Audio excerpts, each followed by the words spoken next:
আসসালামু আলাইকুম, চাট ক্যানভাস চ্যানেলে সবাইকে স্বাগতম। আশা করি সবাই ভালো আছেন। আজকে আমরা আমাদের পডকাস্ট উইথ মানি ইন মাইন্ডের এপিসোড 2 নিয়ে আপনাদের সামনে হাজির হয়েছে। আজকের এপিসোডে গেস্ট হিসেবে রয়েছেন জনাব বিদ্যুৎ কান্তি দাস স্যার। উনি ইনভেস্টালয় ইনভেস্টমেন্ট অ্যাডভাইজার হিসেবে রয়েছেন। এছাড়াও স্যারের আরো বেশ কিছু পরিচয় রয়েছে, আমরা সেই পরিচয় গুলো স্যারের কাছ থেকেই শুনবো। তার আগে বলে নিচ্ছি, যারা আমাদের চ্যানেলকে প্রথমবারের মতো দেখছেন, প্লিজ সাবস্ক্রাইব দ্য চ্যানেল। এছাড়াও এই ভিডিওটা ভালো লাগলে ভিডিওতে লাইক করবেন, আর কমেন্টে কিন্তু আপনি অবশ্যই ভিডিওটা কেমন লাগছে বা যে কোনো প্রশ্ন থাকলে সেটা কিন্তু আপনি কমেন্টে করতে পারেন। আর ভিডিওটা দেখবেন, ভিডিওটা দেখার আগে একটু ইনস্ট্রাকশন দিয়ে নিচ্ছি। আমাদের রিকোয়েস্ট থাকবে আপনি এই ভিডিওটা পুরোটাই দেখেন। ভিডিওর লেন্থটা বা ডিউরেশনটা একটু বড় হতে পারে, সেক্ষেত্রে আপনি চাইলে কিন্তু আপনার কাজের ফাঁকে এই ভিডিওটাকে আপনার ব্যাকগ্রাউন্ডে রান করে আপনি কাজ করতে পারেন। যেমন হয়তোবা আপনি জার্নি করছেন, অথবা জিমে যাচ্ছেন, অথবা হাঁটতে বের রয়েছেন, তখন কিন্তু আপনি এই ভিডিওটাকে অডিও মোডে রান করে আপনি ব্যাকগ্রাউন্ডে রেখে আপনি আপনার কাজ করতে পারেন। আর এই ভিডিওতে আমার ভয়েসটা অডিও মোডেই থাকবে, বাট স্যারকে ভিডিওতে দেখা যাবে। তো আপনি চাইলে কিন্তু স্যারকে ভিডিও আকারেও দেখতে পারেন। তো সেই ক্ষেত্রে এই পডকাস্টটা যেহেতু 1 ঘন্টা 5 থেকে 7 মিনিটের মতো লম্বা, আপনার হাতে যদি এক টানা এই সময়টুকু না থাকে, আমাদের রিকোয়েস্ট থাকবে আপনি ভেঙে ভেঙে হলেও পুরো পডকাস্টটা দেখবেন। এতে করে আপনি অনেক কিছু শিখতে পারবেন, স্যারের কাছ থেকে অনেক কিছু জানতে পারবেন। যাই হোক, আমরা অনেক কিছু বলে ফেললাম, এবার আমরা স্যারের কাছে আবার ফেরত আসবো। তো স্যারের কাছ থেকেই আমরা স্যারের পরিচয়টা শুনবো। আমি আসলে আপনাকে পরিচয় করিয়ে দেওয়ার চাইতে সবচেয়ে ভালো হয় যদি আপনি আপনার নিজের পরিচয়টা একটু দেন। ওকে, থ্যাংক ইউ ভেরি মাচ। আসলে আমি বেসিক্যালি একজন ব্যাংকার। আমার ক্যারিয়ার শুরু করি 2000 সালে ব্যাংকিং এ। আমি প্রথমে ছিলাম রাজবাংলা ব্যাংকে, তারপর ওয়ান ব্যাংক, তারপর ইস্টার্ন ব্যাংক, তারপর আইডিএলসি, তারপরে আইএফএস। তো একটা প্রশ্ন, তখন আমি গ্রাজুয়েশন করি বা এমবিএ করি ঢাকা বিশ্ববিদ্যালয় আইবিএ থেকে। একটা প্রশ্ন আমার ছিল যে যত আয় বাড়ছে আমার অভাবও তত বাড়ছে, তাইলে কি এর থেকে মুক্তি পাওয়া যাবে না? এটা নিয়ে যখন খুঁজতেছি, অনেক রকম ভাবে খোঁজে টুজে দেখলাম শেয়ার মার্কেট, ওয়ারেন বাফেটকে বিশেষ করে পাওয়ার পরে, যে শেয়ার মার্কেট আসলে আমরা যেভাবে নেগেটিভলি নিচ্ছি সেটা মোটেই নেগেটিভ জিনিস না, এবং এটা পজিটিভ একটা জিনিস। এবং একজন রিক্সাওয়ালাও চাইলে শেয়ার মার্কেটে বিনিয়োগ করে, শেয়ারে বিশেষ করে, মার্কেটটা আমি বলতে চাই না, শেয়ারে বিনিয়োগ করে একজন রিক্সাওয়ালাও কোটিপতি হতে পারে। তবে এখানে চরম ধৈর্য পরীক্ষার ব্যাপার আছে, আর চয়েসের ব্যাপার আছে। তো এই জায়গাটাই বেসিক্যালি বাংলাদেশে শেয়ার বাজার পরিচিতি লাভ করেছে ব্রোকারেজ হাউসগুলোর মাধ্যমে, এবং এই কেনা বেচাটাই এখানে মেইন শেয়ারের হিসেবে, কার্যক্রম হিসেবে দেখা গেছে। বিনিয়োগ হিসাবে ওয়ার্ল্ড ওয়াইডও ওয়ারেন বাফেট যেভাবে বিনিয়োগটাকে ফোকাস করেছেন, এর আগে আর কেউ করেননি। ওনার গুরু যিনি ছিলেন বেঞ্জামিন গ্রাহাম, উনি বড়জোর 2 থেকে 3 বছর 4 বছর এর বেশি একটা শেয়ার ধরে রাখতেন না। বাট ওয়ারেন বাফেট দেখাইলেন যে বিনিয়োগ করলে আজীবনই বেনিফিট পাওয়া যায়, এবং এখানে চক্রবৃদ্ধি হারে রিটার্ন বাড়ে। ওই জায়গা থেকেই এটাকে আমার একটু নেশায় পরিণত হয়ে যায়। যদিও ব্যাংকে কাজ করেছি, বড় বড় প্রজেক্ট ফাইন্যান্স করেছি, তখন নিজের ফাইন্যান্সটাও বুঝি নাই। ওই একটা দুঃখ, সেই দুঃখ থেকেই এটা নিয়ে পড়াশোনা শুরু করি, যে নিজের ফাইন্যান্স বুঝবো না কেন? তাইলে আমি যদি ফাইন্যান্সে কাজ করে, ফাইন্যান্স নিয়ে পড়াশোনা করে না বুঝি, তাহলে অন্যরা কিভাবে বুঝবে? সেই জায়গা থেকে সহজভাবে শেয়ারটা কিভাবে তুলে ধরা যায়, সেই একটা জার্নি আমরা শুরু করেছি ইনভেস্টরের মাধ্যমে। মোটামুটি বলতে গেলে এইটাই আমাদের গোল। তো আপনার কি মানে ব্যাংকিং পেশাতে এখনো আছেন নাকি অন্য কোনো পেশা, বা এখন কি আপনি রিটায়ারমেন্টে আছেন কিনা? ও না, রিটায়ারমেন্টে বলতে কি, আমি চাকরি ছেড়ে দিয়েছি। আচ্ছা আমি নিজে কিছু করব, উদ্যোক্তা হব, সেই এতে নামা। আমাদের এখন 3টা কনসার্ন নিয়ে কাজ করছে। একটা হলো শেয়ার মার্কেট, এটা একটা বেসিক ফাইন্যান্সিয়াল নিড মানুষের, এবং এটা হলো অর্থ দিয়ে চিন্তা ভাবনা, অর্থ করি কিভাবে করা যায়, অর্থবহ কিভাবে করা যায় জীবনকে, সেইটা নিয়ে কাজ করছি। আমাদের একটা স্কুল আছে, মেধালয়। আমি যেটা দেখলাম যে বাংলাদেশে সব আছে, 18 কোটি 19 কোটি মানুষ আছে, কিন্তু অ্যাক্টিভ বা ইফিশিয়েন্ট মানুষের সংখ্যা আমাদের খুবই কম। তাইলে একটা স্কুল দরকার, ভালো স্কুল, যেখানে এই পজিটিভ অ্যাটিটিউড, তারপর এই যে ভালোভাবে বাঁচার যে জিনিসগুলো, এগুলো স্কুল লাইফ থেকে ছোট শুনে শুনে বড় হবে, এরকম একটা স্কুল আমরা শুরু করেছি। এটার নাম হলো মেধালয়। আর আমরা একটা বেকারি প্রোডাকশনে আছি, যেটার গোল হলো যে আমার বাচ্চা যা খাবে না সেটা আমরা কাউকে খাওয়াবো না। এই 3টা লাইনে এখন কাজ করেছি। 3টাই একদম বেসিক নিড মানুষের: খাদ্য, তারপর শিক্ষা এবং অর্থ। এই আর কি মোটামুটি এখন 3টা লাইনে। আমি শার্প সিকিউরিটিজ হলো আমাদের ফাইন্যান্সিয়াল প্ল্যাটফর্ম, এখানে আমরা বিও অ্যাকাউন্ট খুলে সার্ভিস দেই। ইনভেস্টালয় থেকে এই সাপোর্ট গুলো আমরা দিই, যাবতীয় সার্ভিস সাপোর্টটা। তারপর আছে ওই শিক্ষা নিয়ে যেটা দিচ্ছি সেটা মেধালয় থেকে। আর বেকারি প্রোডাকশন আমাদের এটা সুষমা ফুড প্রোডাক্টস। নামটা আমরা ওইভাবে সিলেক্ট করেছি, সুনাম, সততা, মানবিকতা। যেমন আমাদের দেশে একটা কনসেপ্ট হয়ে গেছে ব্যবসা মানেই দুর্নীতি। আমরা চাচ্ছি যে ভালোভাবে এই 18 কোটি লোকের দেশে 18 কোটি মুখ আছে, কাজী মানুষ তো খাচ্ছে, তাহলে সবাই না বুঝলো কিছু লোক তো বুঝে কোনটা ভালো জিনিস, আমরা তাদেরকে শুধু সার্ভ করব। এই গোল থেকে ওই বিস্কুটটা তৈরি করছি আমরা, যে নিজের বাচ্চা যা খাবে না কাউকে খাওয়াবো না। এটার স্লোগানটাও একটু কবিতার ভাষায়: নিজ সন্তানের মুখে যাহা দিতে নাহি পারি, এমন কোন পণ্য মোরা কবু নাহি করি। এই আমাদের 3টা সেক্টরে আমরা কাজ করছি আর কি। নিঃসন্দেহে স্যার খুবই ভালো একটা উদ্যোগ, কারণ আমাদের মানে বর্তমানে যদি যেমন আমি গতকালকেই যদি বলি, একটা নিউজ মেবি দেখতেছিলাম যে কোনো একজন কর্মকর্তা বা কেউ একজন বলতেছিল যে আসলে বাংলাদেশ ছাড়া আর কোনো দেশে খাদ্যে বিষ মেশানো হয় না। তো মানে এই কথাটার ডেপথটা কিন্তু অনেক বেশি, যেটা হয়তো যাই হোক, তো আজকে আমাদের যেহেতু আলোচনা সে বিষয়ে না, আমরা হয়তো এর খুব বেশি গভীরে যাব না। এই যে আপনি ব্যাংকিং সেক্টর থেকে ফাইন্যান্স সেক্টরে ইন্টারেস্টটা যেটা আপনি বললেন যে হ্যাঁ, আমি যখন বুঝতে পারলাম যে আমার মানে এই যে আমার নিজের ফাইন্যান্সিংটা নিজে কেন বুঝবো না, তো এর জন্য কি আপনাকে এডিশনাল কোনো পড়াশোনা করতে হয়েছে, নাকি জাস্ট আপনার ওই যে আইবিএ বা আপনার যে ফাইন্যান্স ব্যাকগ্রাউন্ডের যে পড়াশোনা ওইটাই এনাফ ছিল? আসলে ওইটা আমার ওরিয়েন্টেশন ছিল। এখন আমি পরে খুব মজা পাই, কিন্তু সময় কম পাই। বাট এখন দেখেছি যে মানে একটা এই জিনিসগুলা, যে বাস্তব জীবনের ফাইন্যান্সটা, ফাইন্যান্সিয়াল ম্যানেজমেন্টটা, ফাইন্যান্সিয়াল লিটারেসি, এইগুলা নিয়ে আসলে ওরিয়েন্টেশন আমাদের ওই ট্রেডিশনাল এডুকেশনে হয় না। তো এটা যখন নিজে তাগিদে বোঝা শুরু করলাম, তখন দেখলাম বেশ মজার একটা জায়গা আছে এবং এটা সবাইকেই বোঝা উচিত। কিন্তু আমাদের এই ওরিয়েন্টেশনটা ছাত্র জীবনে হয় নাই, সত্যি কথা। আর একটু অ্যাড করি এখানে, হুম যে হুম। যখন দেখলাম যে ব্যাংক সেক্টর, হ্যাঁ ব্যাংকে এতগুলা ব্যাংক আছে, প্রায় 57টা ব্যাংক আছে, প্রচুর এমপ্লয়ি আছেন, কিন্তু শেয়ার মার্কেটটা বাংলাদেশে নেগেটিভলি যা প্রচার হয়েছে, কাজেই ব্যাংকের অ্যাকাউন্ট বোঝানোর কোনো তেমন একটা সুযোগ নাই। আমি দেখলাম যে না, শেয়ার মার্কেটটা মানুষ যেহেতু অন্ধকারেই বলা যায় আছেন, আমরা আছি, যে বুঝি না বা না বুঝেই করি, সেইখানে আমি মনে করি যে এটা একটা হিউজ ফিল্ড আছে, হিউজ গ্যাপ আছে এখানে। কারণ আমার কথা হলো 20 কোটি লোকের দেশে বা 19 কোটি লোকের দেশে কেন মাত্র 20 লাখ বিও অ্যাকাউন্ট থাকবে? আবার এই 20 লাখ বিও অ্যাকাউন্টের মধ্যে দেখা যায় অ্যাক্টিভ পার্সনস হতে পারে 3-4 লাখ বা 2-3 লাখ। তাইলে এই জায়গাটা একটা হিউজ গ্যাপ আছে, এবং এটা আমার কাছে ধারণা যে আমরা না বুঝে করি বইলেই এই আতঙ্কটা থেকে আমরা এখানে ঢুকতে চাচ্ছি না। আর ঢুকি যখন বা বিনিয়োগ করি যখন, তাড়াতাড়ি বড় লোক হতে গিয়ে আমরা আটকে যাই এবং তখন আতঙ্ক ছড়াই। এই জায়গা থেকে যে আচ্ছা, এই জায়গাটা বোঝানোর অনেক জায়গা আছে, শেয়ার বাজারটাকে বিনিয়োগ বা বিনিয়োগের মাধ্যমটাকে, সেই থেকেই আমরা নামি আর কি শেয়ার নিয়ে। বাহ, স্যার আমি যতটুকু জানি যে আপনার একটা বইও রয়েছে যেটার নাম শেয়ার রহস্য ও বিনিয়োগ ফর্মুলা। তো একদম। আপনি এই বইটা কি চিন্তাধারা থেকে লিখেছেন, অথবা এই বইতে আপনি মেইনলি কি মেসেজটা কনভে করতে চেয়েছেন আপনার রিডার্সদের কাছে? সুবীর চৌধুরী, আপনি নাম শুনে থাকবেন, আমাদের চিটাগাঙ্গেরই ভদ্রলোক। উনি আমেরিকাতে গিয়ে এখন আমেরিকাতে বেশ মোটিভেশনাল স্পিকার আর কি, বেশ বড় মোটিভেশনাল স্পিকার। তো ওনার একটা বই উনি লিখেছিলেন, যেটা বেশ বেস্ট সেলার হয়েছিল। কিন্তু ওনার মা একদিন বললেন, আচ্ছা বাবা, তুমি যে বইটা লিখলে তুমি তো অনেক সুনাম কুড়ালে, কিন্তু বইটা তো মানে আমি পড়ে কিছু বুঝি নাই।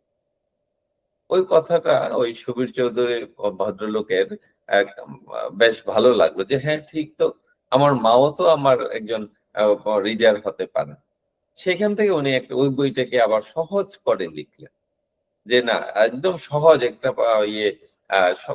সাধারণ মানুষও যেন তার এই বিষয়গুলো বুঝতে পারে।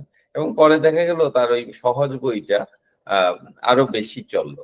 সেখান থেকে আমিও দেখলাম যে শেয়ার বাজার নিয়ে বা শেয়ারে বিনিয়োগ নিয়ে যতগুলা বই আছে সেগুলো বেশ জটিল করে, সাধারণ লোকদের বোঝা একটু কঠিন হয়ে যায়। তো সেইখান থেকে চিন্তা হলো যে সাধারণ লোকদের বোঝার জন্য কি করা যায়।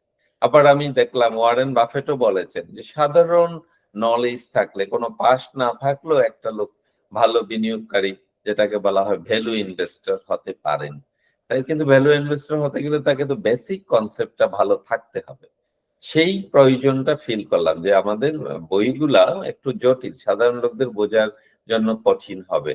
তো তখন আমি এই বইটা একদম সহজ প্রশ্নোত্তরে, প্রথম দিকটার অনেকটাই প্রশ্নোত্তরে আছে, যে প্রশ্নগুলো আমাকে মানুষ বিভিন্ন সময় করতো, কারণ আমি তো 96 থেকে শেয়ারের সাথে আছি।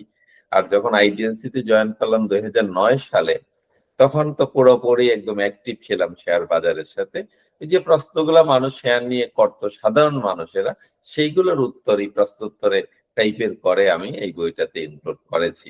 এবং শুনে ভালো খুশি হবেন আপনি যে আমি একবার একটা বিশ্ববিদ্যালয়ের হেড অফ বিজনেস ওনার কাছে গিয়েছিলাম, নামকরা বিশ্ববিদ্যালয়, নামটা বললাম না। তো যাওয়ার পরে উনি বললেন, দাদা আমাকে এই শেয়ার টেয়ার নিয়ে বলবেন না, বাংলাদেশের শেয়ার মার্কেট নিয়ে আমার কোনো আস্থাই নেই, এমনিও শেয়ার নিয়ে আমার কোনো আহ এই তেমন একটা নাই, আগ্রহ নাই। আমি বললাম, স্যার আপনি পড়ান যেহেতু এই সাবজেক্টটা, তাইলে আপনাকে তো এটার আগ্রহ বাড়াতে হবে।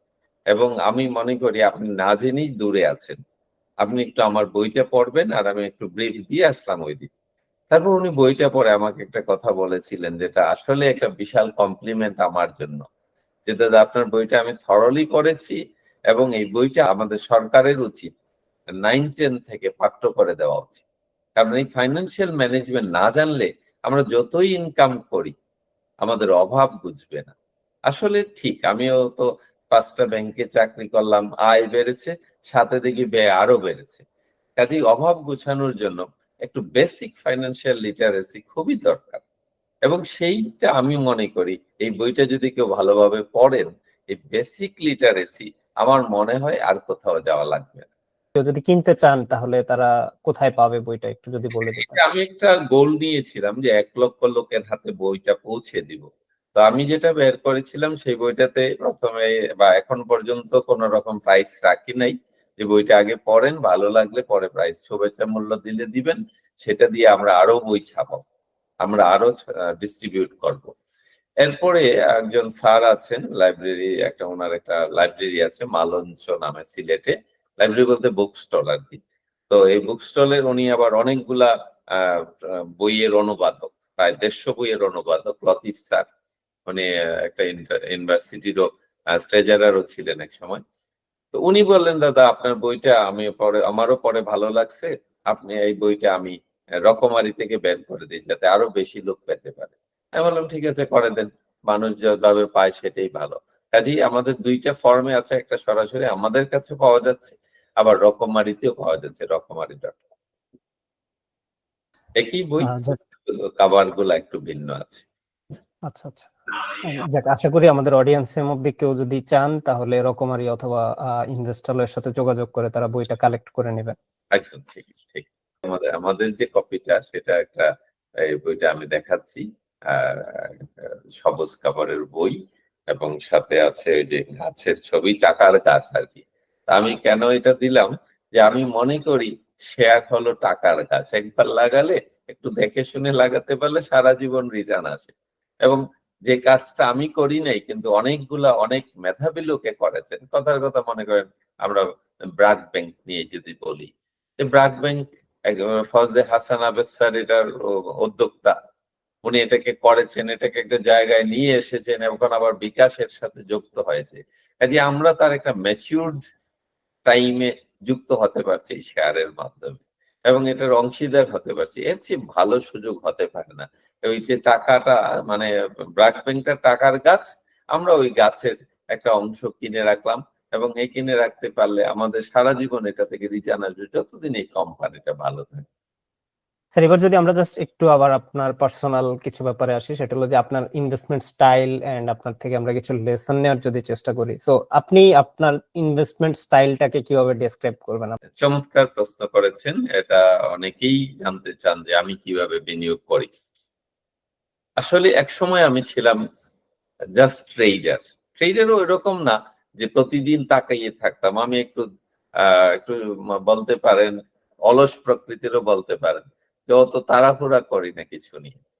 ফলে আমি কিনতাম, দাম বাড়লে বিক্রি করে দিতাম, কিন্তু ধরে রাখতে হবে সেই বিনিয়োগ ধারণাটা পেয়েছি সম্ভবত 2005-06 সালে, যখন ওয়ারেন বাফেট বহুল আলোচিত হলেন পৃথিবীতে সেরা ধনী হওয়ার পর, যে উনি বিনিয়োগ করে রেখে দিয়েছেন সেই ছোটবেলায়, এখনো সেই শেয়ার গুলা ওনার স্টকে আছে। সেখান থেকে আমার একটা প্রশ্ন জাগলো, আচ্ছা আমরা তো আমেরিকান মার্কেটে বিনিয়োগ করতে পারছি না বৈধভাবে, বাংলাদেশের যে মার্কেটটা আছে, এই যে আমরা খালি শুনি জুয়া খেলা, এটাতে কি বিনিয়োগ করা যায়? এখানে কেমন হবে বিনিয়োগ করলে? তা আমি দেখলাম আছে, ভালো ভালো আইটেম আছে বা ভালো ভালো শেয়ার আছে, যেগুলোতে বিনিয়োগ করলে খুব একটা মানে কম আসে না। এবং আমি প্রায় 15-20টা কোম্পানির ডাটা পাইলাম তখন, বা ডাটা নিয়ে অ্যানালাইসিস করে দেখলাম এই যে 20 বছরের ডাটা পাওয়া গিয়েছিল আর কি 2000 সাল থেকে। তো 20 বছরে এই 20টা ভালো কোম্পানির মধ্যে যেটা সবচেয়ে কম হয়েছে সেটাও দেখেছি 30 গুণ হয়েছে, আর যেটা বেশি হয়েছে সেটা 125 গুণ হয়েছে বিনিয়োগ। আর তার তো সাথে সাথে ক্যাশ ডিভিডেন্ড তো আছেই। সেই থেকে আমার বিনিয়োগ ধারণা ঢোকে মাথায়, এবং আমি 2টা পার্টে আমি বিনিয়োগ করি এখন। একটা অংশে শুধু কেবলই বিনিয়োগ, সেখানে শুধু শেয়ার সংখ্যা বাড়াচ্ছি প্রতি মাসেই, অল্প 10টা হোক, 20টা হোক, 30টা হোক, 50টা হোক, মানে সামর্থ্য মতো কিনছি শেয়ার। এবং এই পোর্টফোলিওতে হাত দেই না পারতপক্ষে, শুধুমাত্র যদি দেখি যে না একটু রিস্কি প্রাইসে চলে এসেছে বা ওভার প্রাইস হয়ে গেছে শেয়ারটা, তাইলেই বিক্রি করে প্রফিট টেক করি, নতুবা এটা বিনিয়োগ হিসেবে থাকে। আরেকটাতে টুকটাক ট্রেড করি, যদি দেখি যে প্রফিট আছে তাইলে একটা পার্সেন্টেজের প্রফিট টেক করি। কিন্তু এখানে যেটা করি আমি, মানে প্রফিটটা রিইনভেস্ট করি না। আমি যখন যা প্রফিট হয়, 2000 টাকা প্রফিট হলো, সাথে সাথে এটা ব্যাংকে পাঠিয়ে দিয়ে, ব্যাংক অ্যাকাউন্ট যেটা লিঙ্ক করা থাকে, আর বাকিটা ক্যাপিটাল যেটা সেটা চলতে থাকে। এই আর কি আমার বিনিয়োগ পলিসি। মোটামুটি ফান্ডামেন্টাল শেয়ারেই থাকার চেষ্টা করি, এবং মাঝে মধ্যে বলতে দ্বিধা নেই, মাঝে মধ্যে কিছু জাং শেয়ারও ঢুকেছিলাম। তো ঢুকে দেখেছি আমার দ্বারা, যেহেতু আমার মেন্টালিটিটা বিনিয়োগের, আমার দ্বারা জাং শেয়ার দিয়ে লাভ করা এখন পর্যন্ত 2-1টা আইটেমে পেরেছিলাম, বাট লাভ করা সম্ভব হয়নি। ফলে এখন আমি ডিটারমাইন, না ট্রেড হোক আর বিনিয়োগ হোক, ভালো শেয়ারেই থাকবো। কাজে একটা সুবিধা হয়। যেমন আজকে আমার প্রেসার মাপলাম, 70 থাকে নিচেরটা আর 110 ছিল ওপরেরটা। তো ডাক্তার সাহেব বললেন ইউ আর অ্যাবসলিউটলি পারফেক্ট আছেন এই প্রেসারে। আমি বললাম স্যার আসলে আমি কোনো চিন্তা করি না, টেনশন করি না। তো ওইটাই আসলে, যে টাকা বানাতে গিয়ে যদি টেনশন করি, প্রতিদিন দুশ্চিন্তা করি, তাইলে এই পয়সা দিয়ে টেনশন কেনা হয়। ওই জায়গাটায় আছি যে পয়সা দিয়ে টেনশন কিনবো না, লাভ কম হোক কিন্তু নিশ্চিন্ত যেখানে হয়। এবং ধরেই নিয়েছি, যেহেতু ওয়ারেন বাফেট বলেছেন যে যদি কারো পোর্টফোলিও 50% পড়তে দেখলেও তার প্যানিকড হয় না, উনি প্যানিকড হন না, তাইলে শেয়ারে বিনিয়োগ করা উচিত। কাজে ওইটাও কিছু লস হইলে পরও আমরা যাতে প্যানিক না হই, ওই মেন্টালিটি বা মাইন্ডসেট নিয়ে আমি বিনিয়োগ করি। এটা হলো একটা প্লাস পয়েন্ট, যে এজন্য আমার শেয়ার নিয়ে কোনো টেনশন হয় না। যে কোম্পানি আছে বা কোম্পানি ব্যবসাতে আছে, ব্যবসা ভালো করছে, আমি ঘুমাচ্ছি। এইটা হলো আমার বিনিয়োগ কনসেপ্ট। স্যার এটা এটা খুবই ভালো লেগেছে আসলে আমার কাছে। যেমন আমি যদি আসলে টেনশন নিতেই হয় তাহলে তো আমার অ্যাক্টিভ ইনভেস্ট করাই ভালো। আমি যদি প্যাসিভ ইনভেস্টর হই, আই মিন আমি একটা স্টকে বা একটা কোম্পানিতে ইনভেস্ট করলাম যেটা ম্যানেজমেন্টে অন্য কেউ আছেন, তো সেইখানে আমি টেনশন করে তো আসলে কোনো লাভ হচ্ছে না। তার চাইতে বরং আমার এমন একটা শেয়ারে চুজ করা উচিত যেটাতে ইনভেস্ট করলে আমার টেনশনটাও করতে হবে না। তো এটা আমি আসলে খুবই আপনার যে বক্তব্যটা, এটা আসলে খুবই ভালো লেগেছে আমার কাছে। স্যার আমি জাস্ট আপনাকে ফলোইং একটা দুইটা একটু কোশ্চেন করতে চাই। কোশ্চেনটা হলো যে আপনি যেটা বললেন যে আপনার যেই ট্রেডিং এর যেই বিও অ্যাকাউন্টটা বা যে পোর্টফোলিওটা, ওইটার থেকে আপনি মানে আপনার যে প্রফিটটা হয়, মানে ক্যাপিটাল গেইন যেটা হয়, এটা আপনি উইথড্র করে ফেলেন। তো এখানে আমার যেটা কোশ্চেন সেটা হলো যে এই যে উইথড্র করে ফেলেন, এটাকে কি আপনি আবার ওই যে ইনভেস্টমেন্টের যেই পোর্টফোলিওটা ওইটাতে আবার নিয়ে আসেন, নাকি এটা জাস্ট আপনার প্রফিট হিসাবেই রেখে দেন?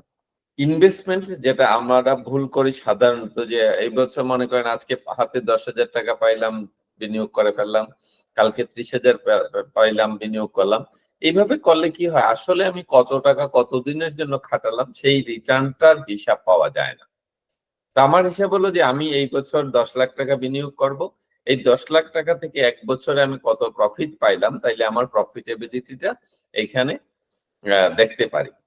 আর না হলে আমি প্রফিটেবিলিটিটা বুঝতে পারি না। তো এই জন্য করা হয় কি, আমি যেটা করি যে এবার আমার যে ক্যাপিটাল আছে সেখান থেকে যা প্রফিট হয় প্রফিটটা আমি টেক করে ফেলি এবং বছর শেষে দেখি যে কত টাকা প্রফিট টেক করতে পারলাম। তাইলে একটা পার্সেন্টেজ করা যায়। আবার আরেকটা রিটার্ন তো আছেই, যে ক্যাশ ডিভিডেন্ড ফর্মে, যেটা সরাসরি ব্যাংকে যায়। কাজে ওই ব্যাংকে তো আবার এই প্রফিট টেকের যে অ্যামাউন্টটাও ঢোকে। কাজে ইজিলি যে বোঝা যায় যে আমার কত টাকা প্রফিট হয়েছে এই পোর্টফোলিও থেকে। এবং আরেকটা জিনিস আমি বলি, যেটা অনেকে আছেন যে কমন অ্যাকাউন্টে অন্য কাজের জন্য যে অ্যাকাউন্ট ব্যবহার করেন, শেয়ারের অ্যাকাউন্টও লিংক করেছেন ওই অ্যাকাউন্ট। সেখানে আমি একটু বলি যে সঠিক হিসাব পাওয়ার সুবিধার্থে আপনি ব্যাংক অ্যাকাউন্টটা একদম সেপারেট একটা ব্যাংক অ্যাকাউন্ট রাখতে পারেন, যে শেয়ারের যা রিলেটেড যে ট্রানজেকশন হবে সেটা ওই ব্যাংক অ্যাকাউন্টেই হবে। এরপর যদি আমরা জাস্ট একটা জিনিস, আপনি যেটা বললেন যে আপনি 2005-6 সালের দিক থেকে যখন ওয়ারেন বাফেটকে চেনা শুরু করলেন তখন থেকে আপনি ভ্যালু ইনভেস্টমেন্ট শুরু করেছেন। দ্যাট মিনস আপনি কিন্তু 2010 সালে, মানে যে 10-এর পরবর্তী সময় যে ক্র্যাশটা মার্কেটে আসলো, ওই সময় আপনি মার্কেটের সাথে ইনভেস্টেড ছিলেন অর এনিহাউ কানেক্টেড ছিলেন। আমি তখন অ্যাক্টিভ ছিলাম। আচ্ছা, জি। সো এই যে ক্র্যাশটা, এটা থেকে আপনি মানে কি লেসন শিখেছেন, এটা যদি আমাদের কাছে বা আমাদের সাথে একটু শেয়ার করতেন।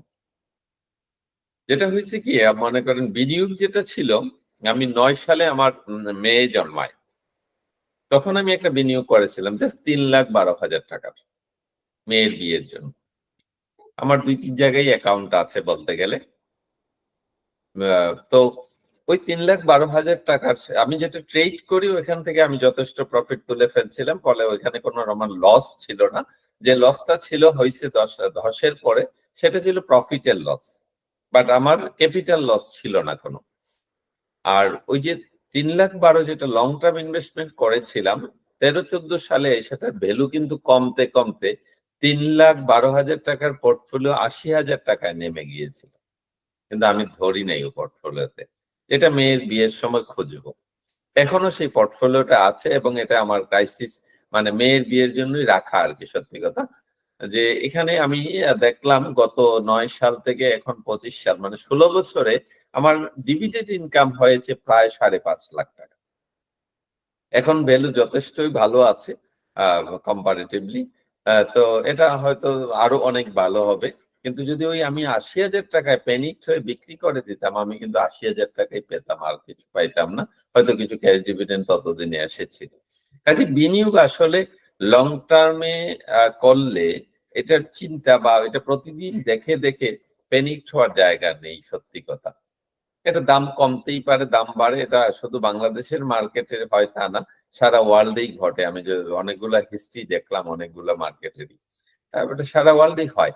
বরঞ্চ অন্যান্য দেশে ক্রাশ হলে বেশি পড়ে, আমাদের দেশে তাও ওই যে, যদিও এটা নেগেটিভ অনেকে বলেন, প্রাইসটা দিয়ে যদিও বলা হয়, কারণ এটা আমার মনে হয় বাংলাদেশের প্রেক্ষাপটে এটা কিছুটা ঠিকই আছে। কারণ ফ্লোর প্রাইস না দিলে ওই একদম মনে করেন আমরা ওই যে প্যানিক করে ফেলি, মার্কেটকে প্যানিক করে সাধারণ বিনিয়োগকারী সব বেচে দেন যে কোনো দামে। কারণ উনি তো ওই যে স্টাডিটা করে কিনেন নাই, ফলে আজকে মনে করেন স্কয়ার ফার্মাই ওনার কাছে আছে 212 টাকা। তা আমি বলি যে তার 10 গুণ হলেও 25 টাকা যদি আর্নিং হয়, তাহলে 10p তে তো 250 টাকা থাকে। কাজে এখন যদি ওইটাও তো উনি আর বুঝতেছেন না, না বুঝে এখন যদি 80 টাকায় নেমে যান উনি বিক্রি করে দিবেন। কাজে ওই জায়গাটা যেহেতু আমাদের মার্কেটের এই লিটারেসিটা কম, সেই ক্ষেত্রে মার্কেটের বলতে বিনিয়োগকারীদের, সেই ক্ষেত্রে এই ফ্লোর প্রাইসটা হয়তো বা ম্যাক্রো পার্সপেক্টিভে, ইন্ডিভিজুয়াল পার্সপেক্টিভে হয়তো বা লস হতে পারে, বা অনেকের জন্য একটা নেগেটিভ, পৃথিবীর কোথাও নাই, আমাদের দেশে কেন এরকম এরকম কমেন্ট শুনি। বাট আমি মনে করি এটাও একটা আমাদের দেশের প্রেক্ষাপটে দরকারই ছিল পদক্ষেপটা। জি স্যার, আমরা আপনার মতামত শুনলাম এই ব্যাপারে। তো স্যার, আপনি যদি আপনার যে এখন পর্যন্ত প্রায় আপনি যদি আমরা 9 সাল থেকে হিসাব করি অলমোস্ট 20 ইয়ার্স এর মতো একটা এক্সপিরিয়েন্স আপনার, 20 থেকে হয়তো মানে 16-17 ইয়ার্স। সরি, আমি 9 সাল থেকে না, আমি শেয়ারে আছি 96 থেকে।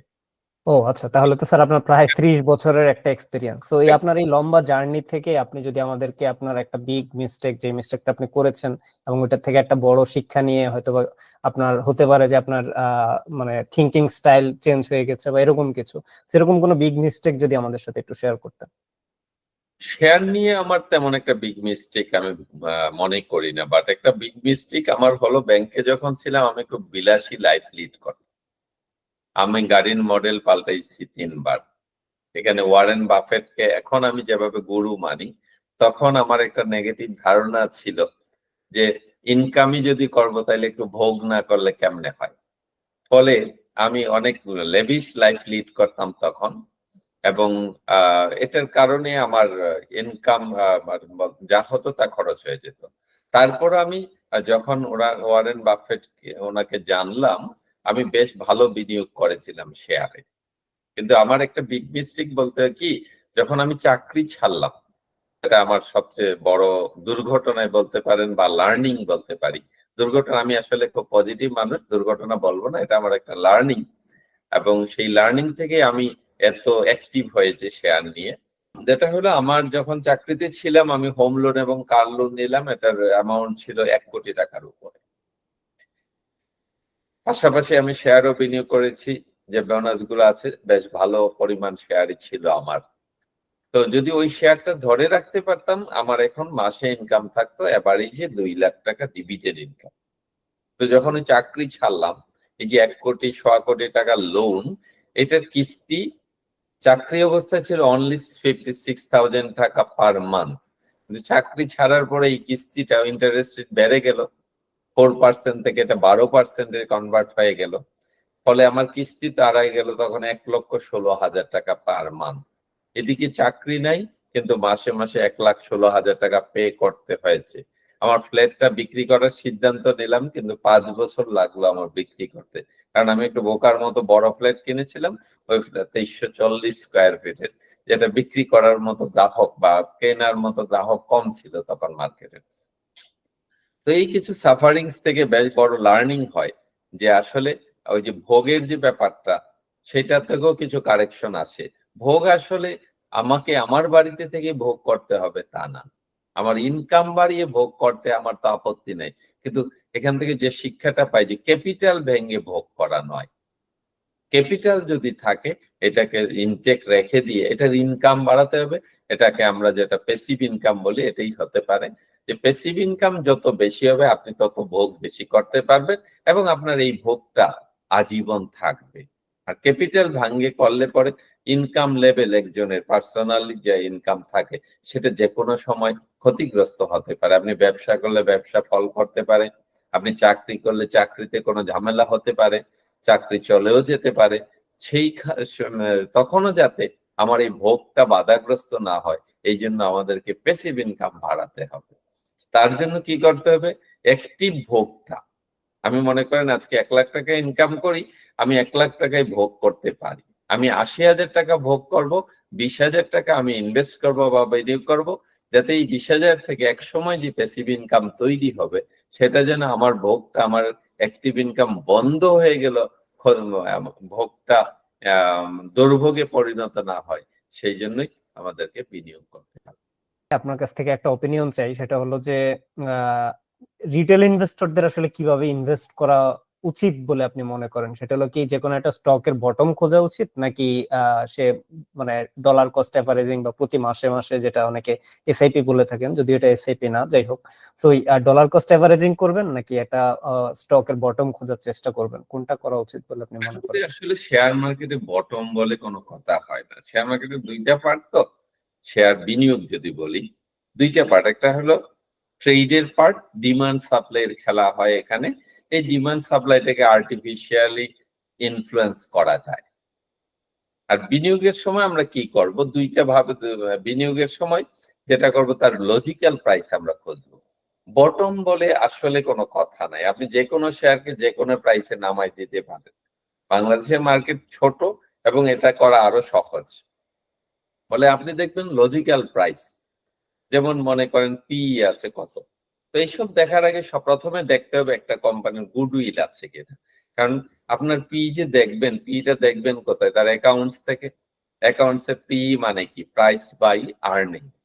এখন প্রাইস হলো, কথার কথা, এখন মার্কেটে আছে 100 টাকা, আর্নিং আছে 2 টাকা, তাহলে পি আছে কত? 50। এখন এই পিটা রিলায়েবল হবে তখনই যদি ম্যানেজমেন্ট ঠিক থাকে। কাজে এই জন্য গুডউইল, এই ম্যানেজমেন্ট ঠিক কিনা এটাও প্রমাণ করে দেয়। কাজে প্রথমে দেখতে হবে কোম্পানির গুডউইল ঠিক আছে কিনা, ম্যানেজমেন্ট ঠিক আছে কিনা, তারপর অন্য ফিগার গুলা। বাকি যে অ্যাকাউন্টস এর ফিগার্স গুলো না, এগুলো ম্যানিপুলেট করা যায় যদি আমি ঠিক না থাকি, বা অর্থাৎ স্পন্সর ঠিক না থাকেন, তাহলে এগুলো ইচ্ছা মতো করানো যায়, আমরা সবাই জানি। সেই ক্ষেত্রে এই জন্য আগে দেখবেন গুডউইল ঠিক আছে কিনা, কোম্পানির ম্যানেজমেন্ট ঠিক আছে কিনা, তারপর অ্যাকাউন্টস এর এই ফিগার গুলা। সেই ক্ষেত্রে আমরা দেখবো 10 থেকে 15 পি ম্যাক্সিমাম। 10 এর নিচে পেলে তো খুবই ভালো, সুনাম সম্পন্ন কোম্পানি, পি রেশিওটা 10 এর নিচে আছে, আপনি কিনে যান। এরপরে যদি দেখা যায় যে না, এখানে 5 পি তে চলে আছে, তাহলে বলা যেতে পারে এটা 50% ডিসকাউন্ট হয়েছে, আপনি আরো কিনেন। যদি না পারেন রেখে দেন, কোনো সমস্যা নাই। কাজে আমি দেখি যদি যে প্রাইস কমে, এটা ডিসকাউন্ট বেড়েছে, এটাকে আমি বলি। যেমন আমরা কাপড় কিনলে ডিসকাউন্ট বাড়লে বেশি করে কিনি, এখানে ডিসকাউন্ট বাড়লে বেশি করে কিনতে হবে। কিন্তু শেয়ার বাজারে একটু উল্টো ঘটনা দেখা যায়, দাম কমলে কেউ কিনতে চায় না, দাম বাড়া শুরু হইলেই সবাই হুমড়ি খেয়ে পড়ে কেনার জন্য। আমিও যে এই ভুল করি নাই, অনেক ক্ষেত্রেই করেছি, বাট ধীরে ধীরে যত দিন যাচ্ছে তত ম্যাচিউরড হচ্ছি, তত শিখছি, এবং এই ভুলগুলো কমে আসছে। আপনি এই যে যে যে কথাটা বললেন, এটার সাথে যদি আমরা একটু মানে জাস্ট অ্যাড করি, আপনি যাকে আহ, মানে আইডল হিসাবে মনে করেন, আমিও ওনাকে অনেক ফলো করি, এন্ড ওনার অনেক জিনিস আমার কাছে মনে হয় যে আসলে এটা কাইন্ড অফ শেয়ার মার্কেটের বাইবেলের মতো একটা ব্যাপার। তো উনি যে কথাটা বলেছেন যে when everyone is on panicked, you should be greedy, and when everyone is greedy you should be panicked or scared. So এটা আসলেই ট্রু। যেমন আমরা এই যে এই মার্কেটে যদি দেখি, এখন আমাদের মার্কেটে কিন্তু বর্তমানে কিছুটা মুভমেন্ট দেখা যাচ্ছে বা পজিটিভ মুভমেন্ট দেখা যাচ্ছে। জাস্ট এর 2 মাস আগেই কিন্তু সবাই আশাহত হয়ে গিয়েছিল যে না, এই স্টক মার্কেট মনে হয় আর ভালো হবে না, মানে একদম যেটা মানে অধৈর্যের শেষ প্রান্তে চলে এসেছিল। তারপরেই কিন্তু মার্কেট ঘুরে ওঠা শুরু করলো। আবার যখন সবাই একটু হোপফুল হওয়া শুরু করলো যে না, মার্কেট এবার অনেক দূর চলে যাবে, এখন আমরা দেখতে পাচ্ছি যে মার্কেটে একটু স্লোনেস দেখা যাচ্ছে। সেটা মনে হয় জাস্ট এই যে মানে যেটা বাইবেল বললাম, যে কারণে যে এই কোর ফর্মুলাটা ফলো করলেই আসলে যদি কেউ ভ্যালু ইনভেস্টর হইতে চায়, তাহলে হয়তো তার জন্য আসলে অনেক প্রফিটেবল হওয়া ইজি আর কি, তুলনামূলকভাবে। হ্যাঁ, ভ্যালু ইনভেস্টর হওয়ার আরেকটা সুবিধা আছে। ওকে, মার্কেট কিন্তু আমার এই যে গত 96 থেকে আছি, তার মানে প্রায় 30 বছর। হ্যাঁ, এই 30 বছরে আমি দেখলাম মার্কেট বছরে ম্যাক্সিমাম ভালো থেকে 2 থেকে 3 মাস। আপনি যখন ট্রেডার হবেন, ওই 3 মাস আপনার ইফেক্টিভ টাইম পিরিয়ড, বাকি সময় আপনি হতাশায় ভুগছেন। আপনি যখন বিনিয়োগকারী হবেন, আপনি তো 12 মাস ধরেই কিনছেন। কাজে ওই 3 মাস যদি একটু বেশিতেও কিনে ফেলেন কোন একটা ভালো শেয়ার, ওই যে বাকি 9 মাস যে আপনি কমে কিনতে পারতেছেন, আপনার এটা অ্যাভারেজ হয়ে যাবে। কাজে ভ্যালু ইনভেস্টরের জন্য আসলে পুরোটাই সুযোগ। জি, বিশেষ করে আমাদের মার্কেটে তো এটা আমার মনে হয় যে আরো বেশি, কারণ অন্যান্য মার্কেট তো কন্টিনিউয়াস বাড়তে থাকে, আমাদের মার্কেট বেশিরভাগ সময় ডাউনে থাকে। সো ভ্যালু ইনভেস্টরের জন্য এটা অলওয়েজই একটা জাস্ট সামার সেলের মতো, যে একদম ফ্ল্যাশ সেল চলতেছে, ফ্ল্যাশ সেলে আমি যতটুকু কিনতে পারি। জি, সামার সেলের মতো, রাইট। জি। জি, স্যার এই জায়গায় আপনি জাস্ট একটু আগে আরেকটা কথা মেনশন করলেন যে আমি একটা কোম্পানি কেনার আগে বা একটা কোম্পানিতে ইনভেস্ট করার আগে আমাকে দেখতে হবে তার গুডউইল আছে কিনা। সো এই জিনিসটা আমি আসলে বুঝবো কিভাবে, এটা যদি একটু সংক্ষেপে বলতেন। আচ্ছা, এটা আসলে যে ওয়ারেন বাফেটের সূত্র ধরেই বলি, এটা বোঝা একদম সহজ।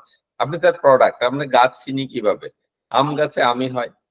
তা আমরা যদি দেখি যে এইটা, এই প্রোডাক্টটা ভালো, মনে করেন আপনি ইউনিলিভার কোম্পানি, দোকানে ঢুকলেন, লাক্সে হাত দিলেন, ইউনিলিভার, আরো কয়েকটা প্রোডাক্টে হাত দিলেন, সবই ইউনিলিভার। তাইলে আপনি এখন এই প্রোডাক্টটা বেশি চলতেছে, তার মানে তার গুডউইল আছে।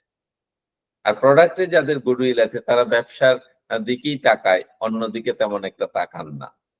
অন্য যে অ্যাকাউন্টিং নিয়ে কাজ করবেন, এটা তারা তেমন একটা করবেন না। এটাই ঠিক, হয়তো ট্যাক্স ইভেট করার জন্য। ট্যাক্স ইভেটটা কিন্তু অপরাধ নয়, যদি বৈধভাবে আপনি ট্যাক্সের বিভিন্ন দিকগুলা থেকে আপনি একটু ট্যাক্স কমাতে পারেন, এটা কিন্তু ঠিক আছে। আহ, তো তো জিনিসটা হলো এই যে আপনি গুডউইল দেখবেন প্রোডাক্ট দিয়ে, প্রোডাক্ট যদি গুডউইল সম্পন্ন হয়, প্রোডাক্ট যদি মানুষের মুখে মুখে আসে, ওইটাই আপনার গুডউইলের পরিচয় দেয়। যেমন আপনি ঔষধ খেলে যদি জিজ্ঞেস করেন বাজারে গিয়ে যে কোনো লোককে, ভাই কোন ঔষধ পছন্দ করেন, দেখবেন যে নামটা আসবে ভালো, সেটাই আপনার গুডউইল। একটা ফার্মেসিতে ঢুকে আপনি জিজ্ঞেস করেন কার ঔষধ ভালো, ওইটাই আপনার গুডউইল প্রমাণ। আপনি যদি এখন ইউনিলিভার আছে কসমেটিক্স বা কনজিউমার গুডসে, যে সাবান টাবান এগুলা এগুলোর জন্য আপনি ইউনিলিভার দেখতে পারেন। তারপর মনে করেন ইদানিং যে তেল, শ্যাম্পু, এই সব খাতে মেরিকো খুব ভালো করছে, জুতার বেলায় বাটা ভালো করছে। এই যে নামগুলো আপনি র্যান্ডমলি কালেক্ট করলেন, তারপর আপনি একটু অ্যানালাইসিসে নামেন, এখন তাদের পি কত আছে, তার প্রাইস কত আছে, তার হিস্টোরিক্যাল ডাটা কি বলে এই প্রাইস নিয়ে, এটা দেখা যায়। তখন ব্যাংক সেক্টরে যদি আসেন, কাদের কোন কোন ব্যাংক গুলা আপনি ব্যাংকে ঢুকলেই বুঝতে পারেন এই ব্যাংকটার ব্যবসা কেমন চলতেছে। এরকম আপনি ঘুরে তারপর আসে বা 5টা ব্যাংকের নাম বের করেন যে এই 57টা ব্যাংকের টপ র্যাঙ্কিং। আর এখন তো লেখালেখির জন্য বা মিডিয়া গুলা তো সবসময় লেখালেখি করছেই, বিভিন্ন ব্যাংকের বিভিন্ন দিক, বিভিন্ন কোম্পানির বিভিন্ন দিক তুলে ধরছে। আমরা যদি বিনিয়োগই করব তাহলে একটু জেনেই করাই উচিত। জি স্যার, এই জায়গায় স্যার আমি জাস্ট একটা জিনিস একটু অ্যাড করতে চাই আপনার সাথে এডিশন হিসেবে, যে আমাদের মার্কেটে কোনো একটা বা দুইটা কোম্পানি, আমি নাম নিতে চাই না, একটু ব্যতিক্রম দেখা যায় যাদের ক্ষেত্রে আমরা মার্কেটে তাদের প্রোডাক্টের অনেক জনপ্রিয়তা দেখতে পাই, বাট কোনো একটা কারণে তাদের আর্নিংস বাড়তেছে না। সো আমার মনে হয় যে ইনভেস্টরদের, মানে এটা জাস্ট আমার পার্সোনাল ওপিনিয়ন, যে ইনভেস্টরদের হয়তো এই জিনিসটাও দেখা উচিত যে তার সুনাম যেভাবে বাড়তেছে ওই হিসাবে তার যেই অ্যাকাউন্টিং বা তার যে ব্যালেন্স শিটে সেটার রিফ্লেকশনটা পড়তেছে কিনা। এটাও মেবি সততার একটা পরিচয়, যে ওই কোম্পানির ডিরেক্টর বা ম্যানেজেরিয়াল বডি তার ইনভেস্টরদেরকে ওই ভ্যালুটা তারা জেনারেট করতে পারতেছে, ওইটা তারা মানে ডেলিভার করতে পারতেছে কিনা, এই জিনিসটাও মেবি দেখাটা একটু জরুরি। অবশ্যই দেখতে হবে। যখন আপনি বিনিয়োগকারী হবেন, প্রথমে ছিলেন আপনি তার কনজিউমার বা ইউজার, প্রোডাক্টের ইউজার। যখন আপনি কোম্পানিটা কিনতে যাবেন, এটা তো ওয়ারেন বাফেট বলেছেন যে আপনি যদি একটা শেয়ারও কিনেন, আপনি চিন্তা করবেন আপনার কাছে প্রচুর প্রচুর টাকা আছে যে আপনি পুরা কোম্পানি কিনতে পারেন। তাহলে পুরা কোম্পানি যদি কিনতে যাবেন, তখন কিন্তু আপনার কাছে মাথায় আসবে অ্যাকাউন্টস ঠিক মতো ওনারা দেন কিনা, তাদের আর্নিংটা রিফ্লেক্ট হচ্ছে কিনা। যদি দেখেন যে না, কোম্পানি প্রোডাক্টটা ঠিক আছে বাজারে, কিন্তু অ্যাকাউন্টস নিয়ে আস্থাটা আসতেছে না ওইভাবে, আপনি ওই প্রোডাক্টে বিনিয়োগ করবেন না। জি স্যার, ধন্যবাদ স্যার। স্যার, এবার যদি আমরা কারেন্ট মার্কেট আউটলুক একটু আসি, সো আপনি বর্তমানে কোন সেক্টর বা কোন থিমের স্টক গুলা মেইনলি আসলে ক্লোজলি মনিটর করতেছেন? এটা আমার না, এটা আমি ওই যে একই কথা বারবারই আসে, কারণ উনি তো গুরু। উনি বলছেন যে সহজ, যাদের প্রোডাক্ট সহজ, যাদের গুডউইল ভালো, সেইগুলাই, এবং যাদের টেকনোলজি অত হাইলি, ওয়ারেন বাফেট কিন্তু হাইলি টেকনোলজিক্যাল আইটেম সম্বন্ধে একটু দ্বিধাগ্রস্ত ছিলেন, বা উনি তেমন একটা বিনিয়োগ করতেন না। কেন করতেন না? কারণ উনি বলেছেন যে হাইলি টেকনোলজিক্যাল আইটেমের দ্রুত অবসলিট হওয়ার একটা রিস্ক থেকেই যায়। যেমন দেখেন, আগে যেগুলো আপনার মনে করেন গাড়ির কোম্পানি, তাদেরকে প্রতিদিন নতুন নতুন মডেল নিয়ে কাজ করতে হচ্ছে। কিন্তু কোকা কোলা নিয়ে যদি চিন্তা করেন, একটা মেশিন আছে, তার একটা কেমিস্ট্রি বা ফর্মুলা আছে, ওই ফর্মুলা দিয়ে তারা সারা বিশ্বে এই সফট ড্রিঙ্কস সাপ্লাই দিচ্ছেন। কাজেই যেখানে প্রতিদিন মনে করেন কথার কথা একটা হাইলি টেকনোলজি আইটি ফার্ম, তার একটা হলো অ্যাসেট ভ্যালুয়েশন করা একটু কঠিন হয়। 2 নম্বর কি জানেন, ওই যে আজকে যে সফটওয়্যারটার দাম ধরা হয়েছে 2 কোটি, কালকে এটা যদি অকেজো হয়ে যায়, এটার দাম চলে আসবে মনে করেন 2 টাকায়ও বিক্রি হবে না তখন। এই যে একটা হাইলি টেকনোলজিক্যাল আইটেম, তাহলে বাদ দিতে হবে আমাদের। এই জন্য আপনার বেসিক আইটেম কি আছে, জুতাতে কারা ভালো সেটাই দেখতে হবে। তা এখানে আমরা যদি দেখি, এখন হয়তো বাটার শেয়ারের দাম অনেক বেড়ে গেছে, কিন্তু পেইড আপ ক্যাপিটাল খুবই কম একটা। তারপর বাটার খুব কম শেয়ার আছে পাবলিকের কাছে। এখন কেউ না কেউ তো শুরু থেকে বাটাতে আছে। আমি আমার একজন ক্লায়েন্টের অভিজ্ঞতা বলতে পারি। এক লন্ডনী ভদ্রলোক আসলেন, এসে 3টা বাটার কাগজের শেয়ার নিয়ে আসলেন, 3000 টাকা 3টা পেপার। এসে বললেন, দাদা এগুলো কি হয়েছে? আমি বললাম, এগুলো তো আজকে স্বর্ণের খনি হয়ে গেছে। তো 3,000 টাকার 3টা পেপার ছিল ওনার কাছে। এই 3,000 টাকার শেয়ার মানে বিও অ্যাকাউন্ট খুলে এনে দিলাম। প্রতিটা শেয়ারে উনি 1,21,000 টাকা করে ক্যাশ ডিভিডেন্ড এবং পুরা মিলে পাইলেন। তো বললেন এত দাম হয়েছে, এটা জানলে তো আমি অনেক টাকা বিনিয়োগ করতাম। আসলে কেউ না কেউ কিন্তু ওই যে শুরু থেকে ছিল, তাদের বেনিফিটটাই দেখতে হবে মেইনলি। কারণ এখন আমি 800 টাকায় কিনি, 900 টাকায় কিনি, চট করে ওই যে এফডিআর এর সাথে মিলালে হবে না। ওই জায়গাটা আমরা ভুল করি। আপনি যদি ডাল খান তাইলে আরেকটা ডালের সাথে আপনি কম্পেয়ার করতে হবে। মাছ খেলে মাছের সাথেই কম্পেয়ার করতে হবে। আমরা শেয়ারকে কম্পেয়ার করি এফডিআর সঞ্চয়। হ্যাঁ, আপনি কম্পারেটিভ স্টাডি করতে পারেন। বাট যখন দেখি 3 বছর আমার তো রিটার্ন তেমন হচ্ছে না, আমরা চট করে দ্বিধাগ্রস্ত হয়, তাহলে তো এফডিআর করলেই ভালো ছিল। না, এইভাবে বলা যাবে না। কারণ এখানে তো বাড়ার সুযোগ আছে। সেই সুযোগটা হয়তো এখনো আসে নাই, গত 10 বছরেও আসে নাই হয়তোবা। যে কোনো দিন তো আসতে পারে। ওই জন্য ওই আশাই তো আমরা ইনভেস্ট করছি। কিন্তু আমি তো ডিভিডেন্ড পেয়েই যাচ্ছি। কাজেই ওই মেরিট গুলা নিয়েই আপনাকে বিনিয়োগ করতে হবে। সো স্যার, আপনি জাস্ট আমাদের যে কোশ্চেনটা ছিল সেটা হলো যে আপনি কোন সেক্টরটা এখন ক্লোজলি মনিটর করছেন? আচ্ছা, ক্লোজলি মনিটর করতে বিনিয়োগের জন্য আমার 3টা সেক্টরই আছে। সরি, এটা আমি প্রশ্নটা একটু পরে ভুলে গেছিলাম। বিনিয়োগের জন্য প্রথমে আমি ব্যাংক সেক্টরকে আমার পার্সোনাল প্রাধান্য দিই এবং প্রথম 5টা ব্যাংক আমার জানা মতে, নামটা না বললাম কারণ নাম বলাটা অনেক সময় নেগেটিভ হয়ে দাঁড়ায়। তো প্রথম 10টা ব্যাংক সিলেক্ট করে 5টাকে আমার জন্য চয়েস করেছি। এই 5টা ব্যাংকে করি বিনিয়োগ। তারপর ফার্মাসিউটিক্যাল সেক্টরে 2টা কোম্পানি আছে, স্টিলের মধ্যে একটা কোম্পানি আছে আমার, আর কিছু মাল্টিন্যাশনাল আছে। জি স্যার, এই জায়গায় জাস্ট এমনিতে পার্সোনালি যদি আমি জাস্ট একটু রিলেট করি, আপনার হয়তোবা ব্যাংকিং ফার্স্ট চয়েস, অনেক রিজন থাকতে পারে ব্যাংকিং ফার্স্ট চয়েস হওয়ার, বিকজ ব্যাংক সেক্টর ভালো করতেছে বা আরো ভালো করবে। এছাড়াও মেবি হয়তোবা আপনি যেহেতু ফাইন্যান্স সেক্টরে কাজ করেছেন, এটাও হয়তোবা একটা ইনফ্লুয়েন্স থাকতে পারে। আর সেক্ষেত্রে আপনি তো আসলে ফুড নিয়েও কাজ করেন, সো এরকম ফুড বা কনজিউমার সেক্টরে কি আপনার মানে ইনভেস্ট করার জন্য ইন্টারেস্ট আছে কিনা? ফুডের আসলে ওইরকম ভালো কোম্পানি আমাদের তেমন একটা নাই, তবে এখানে অলিম্পিকটা আমার একটু প্রেফারেন্স লিস্টে আছে। জি স্যার। স্যার, তাহলে আপনি আপাতত এই যে আপনি যে 3টা সেক্টর বললেন, এই 3টাতেই আপনি নিজেও পজিশন নিচ্ছেন প্লাস এগুলাকে মনিটর করতেছেন, তাই তো? জি, জি, জি। আচ্ছা।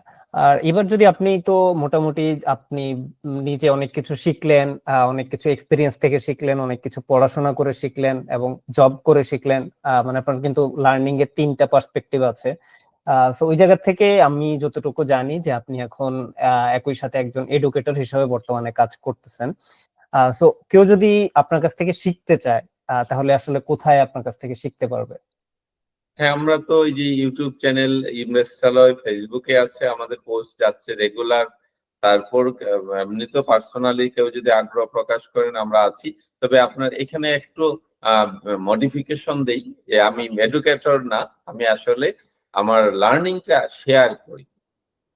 কারণ আমি যেহেতু আমার একটা ক্ষোভ থেকে এটা করছি বা দুঃখ থেকেই করছি বা রিয়েলাইজেশন থেকেই করছি, সেটা হলো যে আমি বিজনেস স্টাডিজ নিয়ে পড়লাম, আমি 5টা ব্যাংকে কাজ করলাম এবং আমি 3টা ব্যাংকেরই ইন্ডাস্ট্রিয়াল লোনে ছিলাম। কাজে বড় বড় প্রজেক্ট ফাইন্যান্স করেছি কিন্তু নিজের ফাইন্যান্স বুঝি নাই। তাইলে একজন ডাক্তার, একজন ইঞ্জিনিয়ার অথবা একজন অ্যাডভোকেট, অন্য প্রফেশনে যারা আছেন, তারা তো এটাতে আসলেই বোঝার সুযোগ কম। সেই জায়গাটা থেকে আমি নিজেকে আমার এক্সপিরিয়েন্স শেয়ার করার জন্য সবসময় ওপেন আছি। যে কোনো ভাবেই অ্যাপ্রোচ করলে I will feel free to share my feelings or experience. আচ্ছা, আপনি তো মোটামুটি আপনার একটা বই আছে বা আপনি বই লিখেছেন, দেন আপনি বর্তমানে ইউটিউব ও ডিজিটাল কন্টেন্টের মাধ্যমে আপনার নলেজ শেয়ার করার চেষ্টা করেন। সো কোনটা ইনভেস্টরদের মধ্যে মোর ইমপ্যাক্ট ক্রিয়েট করতে পেরেছে বলে মনে হয় আপনার কাছে? যেটা হয়েছে যে ওই যে আমার যেরকম ফিলিংস থেকে আসছে, বোথ ওয়েতেই মানুষ এফেক্টিভ মানে রেসপন্স করছেন। যেটা আমার মনে হয় যে 2টা থেকেই মানুষ হচ্ছে যে অনেকেই এখন বলেন যে হ্যাঁ, আমরা তো এইভাবে চিন্তা করিনি আগে, বা এই ডাটাগুলো আমাদের কাছে অ্যাভেলেবল ছিল না, এখন আমরা বিনিয়োগ শুরু করেছি বা এইভাবে শুরু করব। এই যে জায়গাগুলো তৈরি হয়েছে, আমরা না জেনে আগে করতাম, এখন একটু জানছি এবং জেনে বুঝে করছি, এটাই আমার ভালো লাগছে। জি স্যার। স্যার, এবার এই যে কেউ যদি খুবই অল্প টাকা বা ছোট অ্যামাউন্ট নিয়ে ইনভেস্ট করতে চায়, তারা আসলে কিভাবে শুরু করা উচিত বলে আপনি মনে করেন? এখানে একটা দারুণ প্রশ্ন করেছেন, এটার সাথে আমি আর একটু অ্যাড করি। অনেকে আমার কাছে বলেন, না আমার যে টাকা ইনকাম হয় এটা দিয়ে আমার সংসারই চলে না। আসলে ইনকাম যখন বাড়ে আমরা লাইফস্টাইলকেও চেঞ্জ করে ফেলি, লাইফস্টাইল আরো বেশি বাড়াই ফেলি। ফলে আমার ইনকাম যতই বাড়ুক এটা দিয়ে কাজ হবে না। এই জন্য ফাইন্যান্সিয়াল ম্যানেজমেন্ট গুরু যারা যারা ফাইন্যান্সিয়াল সলভেন্সি নিয়ে যারা কথা বলেন তারা বলছেন যে ইনকাম যাই থাকুক আমাদেরকে মিনিমাম 20% টাকা সঞ্চয় করতে হবে, এবং এটা শুধু সঞ্চয় হিসেবে ফেলে রাখলে হবে না, এটাকে বিনিয়োগ ফর্মে নিতে হবে, যাতে কোনো সময় যদি আমার ইনকাম বন্ধ হয়ে যায় আমার যেন বেসিক লাইফ লিড করতে কোনো সমস্যা না থাকে। কাজেই অনেকে বলেন যে অঢেল টাকা যাদের আছে তারাই শেয়ারে বিনিয়োগ করবে, অনেকে বলেন যাদের অলস মানি আছে তারা শেয়ারে বিনিয়োগ করবে। আসলে সেটা না, অলস মানি বলতে কোনো মানি নেই। আপনি মানিটাকে সার্কুলেট হয় এমন জায়গায় ফেলে দিতে হবে বা বিনিয়োগ করতে হবে, তাইলেই আপনার টাকাটা একটু মুভমেন্টে চলে আসলো। অলস বলতে আসলে টাকার কোনো অলস ফরম্যাট হয় না। একমাত্র অলস ফর্ম আমি মনে করি মাটিতে টাকা ফেলানো, কিনে রাখলাম এককালীন বাড়বে, 3 পুরুষ আর বিক্রি করা হয় না, কোনো রকম রিটার্ন আসে না, সেটাই অলস মানি আমি মনে করি। বাট যেখান থেকে টাকা জেনারেট হয়, যেখানে বিনিয়োগ করলে টাকা ইনকাম জেনারেট করে এবং বছর বছর একটু গ্রোথ হয়, সেটা মানে সেই জায়গায় বিনিয়োগ করতে হবে, এবং অলস মানি না, আপনার ইনকামের একটা অংশ ফেলে দিতে হবে। এইটাই হলো মোট কথা, যে ইনকাম আমার যাই থাকুক, আমার 12 টাকা আছে এখন, 12 টাকা থেকে 2 টাকা 2.5 টাকা আমি যে রেখে দিব ভবিষ্যতের জন্য, যেটা আমাদের আগে মা খালারা করতেন। এক মুঠো চাল করে ওনারা দুর্দিনের জন্য রেখে দিতেন। কাজে আমাদের এই উপমহাদেশে কিন্তু সঞ্চয়ের হ্যাবিট অনেক পুরনো, কিন্তু এই যে কনজিউমারিজম এসে বা এই যে লাইফস্টাইল চেঞ্জ হয়ে এখন তো অনেক রকম এই যে ডিস্ট্রাকশন আছে, অমুক জায়গায় চলে গেছে আমি গেলাম না কেন, অথবা অন্যের দেখা দেখি আমরা অনেক খরচ করি, এই খরচগুলো কমিয়ে হলো বিনিয়োগ করতে হবে। জি স্যার, এই যে অল্প অ্যামাউন্টটা কোথায় বিনিয়োগ করলে সবচেয়ে ভালো হয় বলে মনে করেন আপনি? এটা কি কোনো মিউচুয়াল ফান্ডে করবে নাকি ডিরেক্ট শেয়ার বা বা আমার একটা ভুলদের কথা, যে বলছেন যে 6 মাসের মতো বাসা খরচ বা ফ্যামিলি খরচ ব্যাংকে ক্যাশ ফেলে রাখতে হবে, বাকিটা শেয়ারে বিনিয়োগ করা যায়, জমিতে বিনিয়োগ করা যায়। তবে জমি নিয়ে যদি ব্যবসা করেন তাহলে জমিতে বিনিয়োগ করতে পারেন। আপনি যদি কিছুই মনে করেন শেয়ারের একদম রিস্ক অ্যাভয়েড করতে চান তাহলে আপনি এফডিআর করতে পারেন, সঞ্চয়পত্র করতে পারেন। এফডিআর সঞ্চয়পত্র আসলে একটা ট্রেডিশনাল কনসেপ্ট, আধুনিক হলো বিনিয়োগ, শেয়ারে বিনিয়োগ করা। কাজে আপনি যদি একটু বেসিক নলেজ নিয়ে শেয়ারে বিনিয়োগ করতে পারেন, এটার একটা ব্যাপার কি জানেন, যে এটা গ্রোথ হয়, বছর বছর এখানে গ্রোথ দেখা যায়। কারণ একটা কোম্পানি যে ডিভিডেন্ড দেয় তার পুরোটা তো দেয় না, লাভের পুরোটা। যেমন মনে করেন রাখবে, প্রফিট করেছে 7 টাকা, কথার কথা, ডিভিডেন্ড দিল 25%, তারপরে 2.5 টাকা দিল, তাহলে বাকি যে 4.5 টাকা এটা তো তার রিইনভেস্ট হচ্ছে তার ব্যবসাতে। কাজে এটার একটা রিটার্ন আগামীতেও আসবে। কাজেই বিনিয়োগই সবচেয়ে মানে যেখানে গ্রোথ আইটেম আছে সেখানে বিনিয়োগ করে সবচেয়ে উত্তম। তবে এটা বুঝে করতে হবে নিশ্চিত, এবং সেই আস্থা নিয়ে করতে হবে যে শেয়ার মার্কেট যাই হোক আমার কোম্পানি ভালো আছে কাজে আমি শেয়ার বিক্রি করব না, সেই আস্থাটা দিয়ে করতে হবে। জি, বুঝতে পেরেছি। আর আপনি যে এই যে মাঝখানে একটা কথা বললেন যে আমরা আমাদের ইনকাম বাড়ার সাথে সাথে লাইফস্টাইলটাকে আপগ্রেড করে ফেলি, এটা নিয়ে আমি আমার একটা পার্সপেক্টিভ বলতে চাই। সেটা হলো যে ইকোনমিতে একটা টার্মই আছে যেটার নাম লাইফস্টাইল ইনফ্লেশন। আমরা প্রতি বছর বছর এই যে ইকোনমিতে যেভাবে আসলে ইনফ্লেশন আসে, আমরা আমাদের লাইফস্টাইলও একটা ইনফ্লেশন নিয়ে আসি। তো এইখানে এক্সপার্টরা সাজেস্ট করেন যে আমরা আমাদের লাইফস্টাইলকে যদি আপগ্রেড করতেই হয় লিস্ট 3 বছর অন্তর অন্তর যাতে আমরা আপগ্রেডটা করি, তাহলে সেই ক্ষেত্রে আমার 3 বছরে ইনকামটা বাড়বে। তখন আমি যদি আপগ্রেড করিও, ইভেন ওই যে লেটেস্ট যে আমার ইনকাম, ওই ইনকামের সাথেও যদি আমি সিঙ্ক করি, তাহলে ওই বাকি 2 বছর কিন্তু আমি একটা আপসাইড বা একটা হেডরুম পাবো আমার সেভিংস করার জন্য। একদম। তবে এখানে একটা কথা আমিও যে বলেছি আগে, যে আমি আগে বেশি খরচ করতাম। ওয়ারেন বাফেটের একটা কোটেশন আছে বা উক্তি আছে, যেটা মানলে কিন্তু অনেক খরচ কমে যায়। সেই উক্তিটা কি, if you buy things you do not need, আবার বলছি, if you buy things you do not need, soon you will have to sell things you need. যদি আপনি আপনার দরকার ছাড়া জিনিস কিনেন তাইলে শীঘ্রই আপনার একটা দরকারি জিনিস বিক্রি করা লাগবে। আবার বলি কথাটা, যদি আপনি আপনার দরকার ছাড়া জিনিস কিনেন তবে শীঘ্রই আপনার একটা দরকারি জিনিস বিক্রি করা লাগবে। এখন আপনি প্রশ্ন করতে পারেন, আমরা কি দরকার ছাড়া জিনিস কিনি? হ্যাঁ, আপনি যদি আপনার লাইফস্টাইলকে বা লাইফের ইয়েটাকে স্টাডি করেন বা একটু অবজার্ভ করেন, দেখবেন আমরা অনেক জিনিসই দরকার ছাড়াই কিনি। সাময়িক অভাব ফিল করলে কিনে ফেলি। কথার কথা আপনার একটা মনে করেন একটা দোকানের পাশ দিয়ে যাচ্ছেন, আপনি একটু আগেই খেয়েছেন। কিন্তু ভালো একটা ফ্লেভার আসছে খাবারের, একটু ঢুকে খেয়ে নিই, খাওয়া হয়ে যায়। আপনি শার্টের দোকানে গেছেন একটা শার্ট কিনতে, দেখলেন ডিসকাউন্ট চলতেছে বেশ ভালো। আপনি আরো ২ টা কিনে ফেললেন। এইটা একটা আছে। তো ওই জায়গাটাও খেয়াল রাখতে হবে। এখানে কি করা হয় যে নিজেকে প্রশ্ন করতে হবে, এই মুহূর্তে কি আমার একটা শার্ট দরকার আছে এক্সট্রা? যদি নিজে নিজেকে উত্তর দেন না এখন তো দরকার নেই, তাইলে আপনার অনেক খরচ কমে যাবে। কাজেই এখানে আপনাকে খরচের লাগাম ধরতে হবে। এবং এটা করলে দেখছি আমি অনেক খরচ কমে যায়। ধন্যবাদ স্যার। স্যার এই ক্ষেত্রে যেহেতু আপনি কিছু হ্যাবিটের ব্যাপারে বলতেছিলেন, প্লাস আপনি স্কুলে হ্যাবিটের ব্যাপারে অনেক কিছু শেখান। সো আপনি আপনার একটা পার্সোনাল হ্যাবিট সম্পর্কে আমাদেরকে একটু বলেন, যেটা আপনাকে ইনভেস্টর হিসাবে সফলতা আনতে সাহায্য করেছে। খুব দারুণ প্রশ্ন করেছেন। আমি বলি এটা ব্রায়ান ট্রাসির একটা টিপস আছে যে পৃথিবীর যে কেউ মিলিয়নিয়ার হইতে পারে।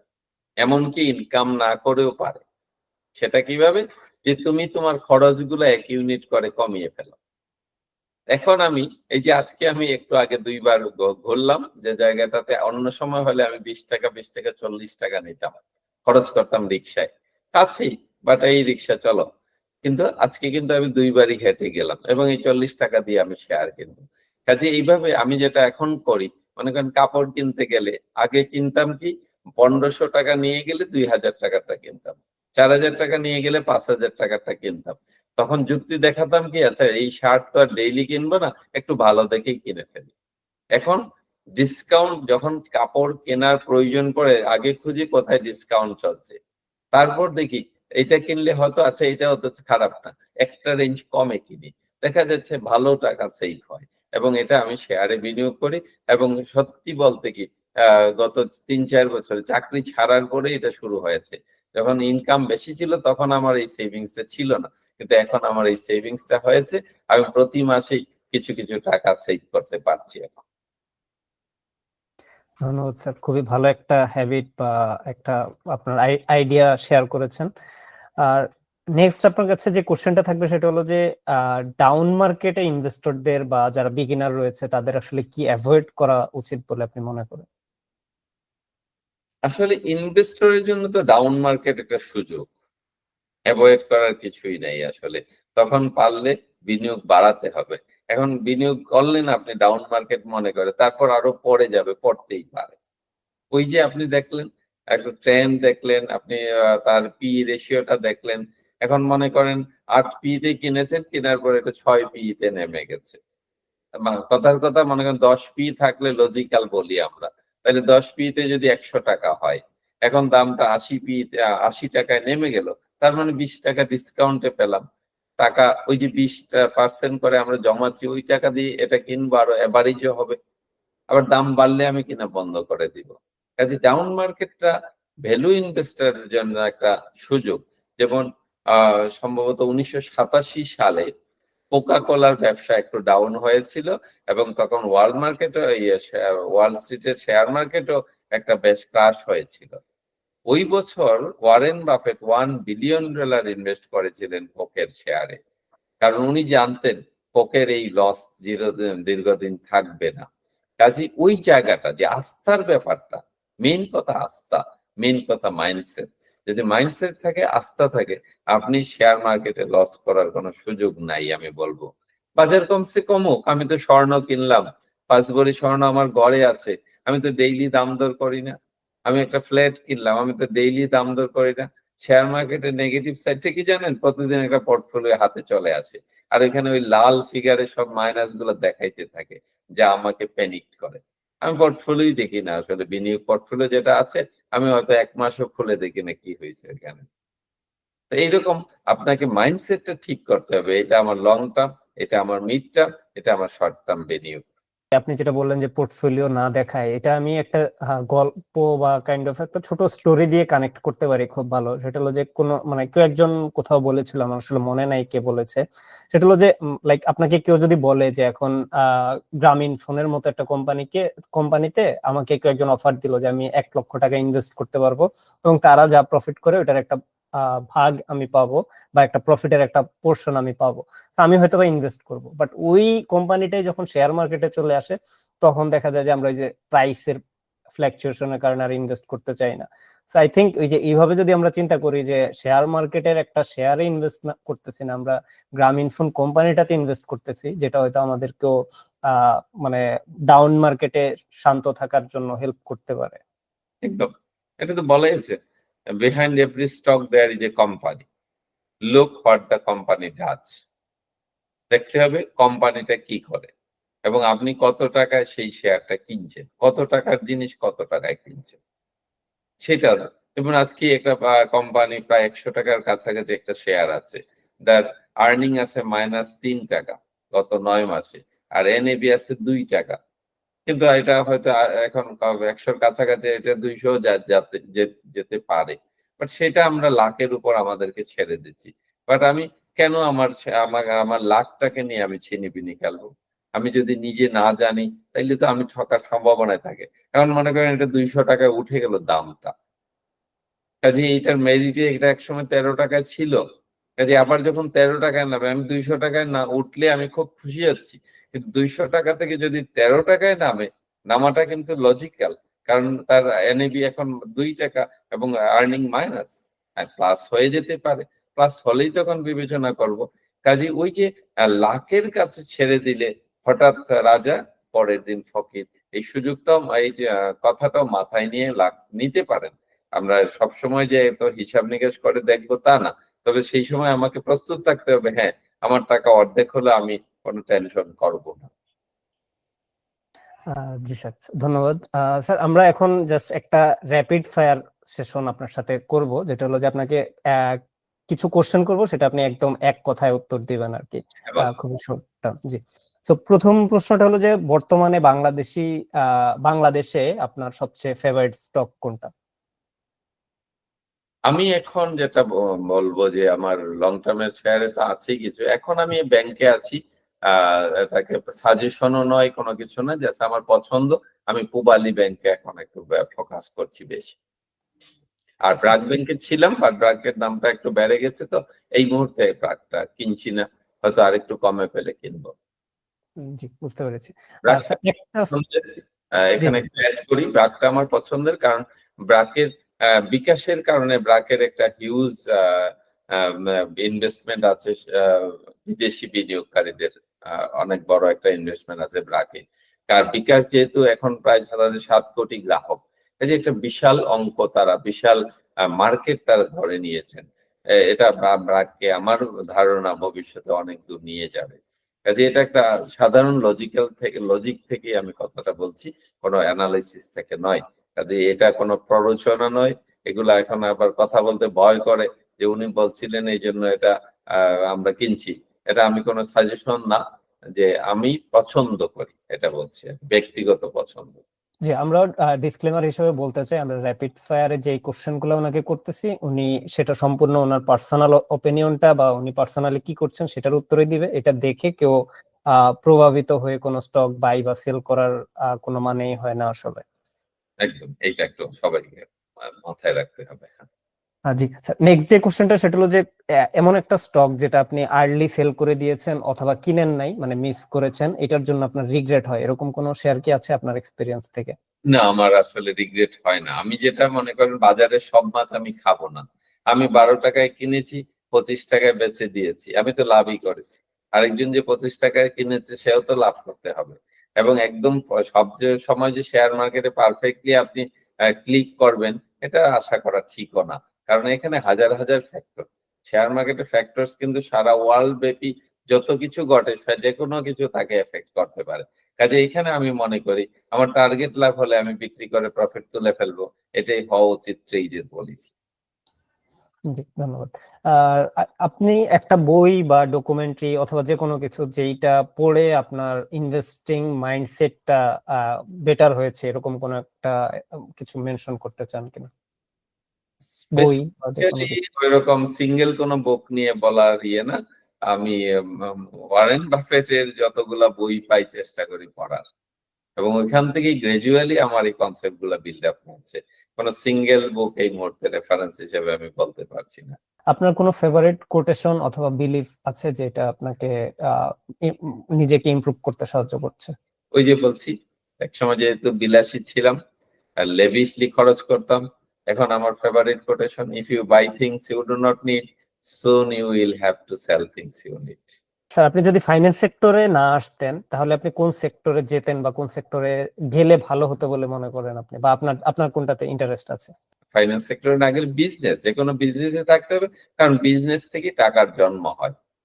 ফাইন্যান্স সেক্টর আমার বিজনেস গুলাকে সহায়তা করছে। আরেকটা হলো বিনিয়োগ, যেটা হলো সবার জানা উচিত, যে এই যে ফাইন্যান্সিয়াল লিটারেসি বা ইনভেস্টমেন্ট লিটারেসি সবার থাকা উচিত, এবং বেসিক নলেজের জন্য কোনো বড় ডিগ্রি লাগে না। এবং ওয়ারেন বাফেট অনেক জায়গায় বলেছেন যে চার্ট অ্যানালাইসিস, টেকনিক্যাল অ্যানালাইসিস এগুলো শুধু মানুষকে ভয় পাইয়ে দেওয়ার জন্য ভালো, কিন্তু ভ্যালু ইনভেস্টরদের জন্য এগুলো তেমন একটা দরকার নেই। জি, ধন্যবাদ স্যার। আমরা আমাদের প্রোগ্রামের একদম শেষ প্রান্তে চলে এসেছি। তো শেষ বা ফাইনালি আপনি যদি রিটেল ইনভেস্টরদের জন্য কোনো অ্যাডভাইস বা আপনার কোনো পরামর্শ যদি থাকে একটু বলতেন। আমি একটা হিসাব দিতে চাই ফাইনালি, যে আপনার মাসে এখন কত টাকা খরচ হয়, এবং এই পুরো টাকাটাই আপনি শেয়ার থেকে বের করে আনতে পারবেন। এই হিসাবটা কি? মনে করেন এখন আপনার মাসে 1 লাখ টাকা লাগে, ওকে? তাইলে আপনার বছরে 12 লাখ টাকা দরকার। 20 বছর পরে কথার কথা আপনার মাসে 1.5 লাখ টাকা লাগবে। তার মানে বছরে বা 12 আর 6 18 লাখ টাকা দরকার। তার মানে আপনার পোর্টফোলিওতে 9 লাখ শেয়ার থাকতে হবে সংখ্যাটা, এবং যেগুলো এভারেজে 20% ডিভিডেন্ড দেয়। তাইলে 9 লাখ শেয়ার থাকা কিন্তু বেশ বড় টাফ জিনিস, বাট খুব টাফ না। অনেকেই 1-1.5 কোটি 2 কোটি টাকা দিয়ে বাড়ি করেন। সেই জায়গাটা চিন্তা করলে 9 লাখ শেয়ার কিন্তু আবার কিনতে হয় না নিজের। আমরা যদি 2-3 লাখ শেয়ার কিনি সারা জীবনে, একসময় এটা 9 থেকে 10 লাখ 12 লাখ 14 লাখ শেয়ার হয়ে যায়। তাইলে এইরকম শেয়ার আছে অনেক, 10-20টা শেয়ার তো আছেই। কাজে এইরকম আমি টার্গেট নিব যে আমার যেন প্যাসিভ ইনকাম এমন লেভেলে দাঁড়াই যায়, 20 বছরের মাথায় আমার ফ্যামিলি খরচ চলে আসবে শেয়ারের ডিভিডেন্ড দিয়ে। তার জন্য ওই শেয়ারের কাউন্টিংটা বাড়াই যেতে হবে।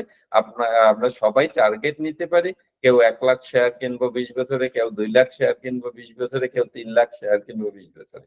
এইভাবে টার্গেট নিয়ে যদি আমরা শেয়ার কিনতে থাকি, একসময় আমাদের পোর্টফোলিও এত স্ট্রং একটা পোর্টফোলিও হবে যে প্রত্যেকের প্যাসিভ ইনকাম দিয়েই তাদের ফ্যামিলি খরচ উঠে যেতে পারে।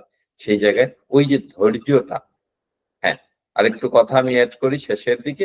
আমরা কথায় কথায় বলি আমাদের বাংলাদেশিদের অত ধৈর্য নাই, বাংলাদেশিদের এত নাই। আসলে সেটা না, একদম ভুল। আমাদের সবার ধৈর্য আছে। আমাকে মৃত্যু পর্যন্ত মরার জন্য ওয়েট করতেই হয়। আমার বাচ্চাটাকে বিয়ে দেওয়ার জন্য 25 বছর অপেক্ষা করতেই হয়। কাজেই আমি যদি জমি কিনি, আমি কিন্তু 3 জেনারেশন চিন্তা করে তো জমি কিনি। তাইলে শেয়ারে আসলে কেন এই ধৈর্যটা থাকে না?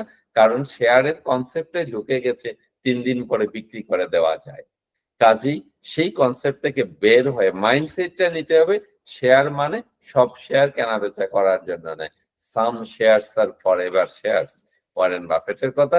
কাজেই আমরা এরকম একটা টার্গেট নিয়ে আজকে যারা যারা আমার কথা শুনছেন, যে আমার পোর্টফোলিওতে একসময় 2 লাখ শেয়ার হবে, কারো কারো বেলায় 3 লাখ হবে, 4 লাখ হবে, 5 লাখ হবে। তাইলে আমরা সবাই একটা সচ্ছল লাইফ লিড করতে পারি, এবং আমাদের ইনভেস্টরের লক্ষ্যই হলো সেলফ সলভেন্ট একটা কমিউনিটি গড়ে তোলা।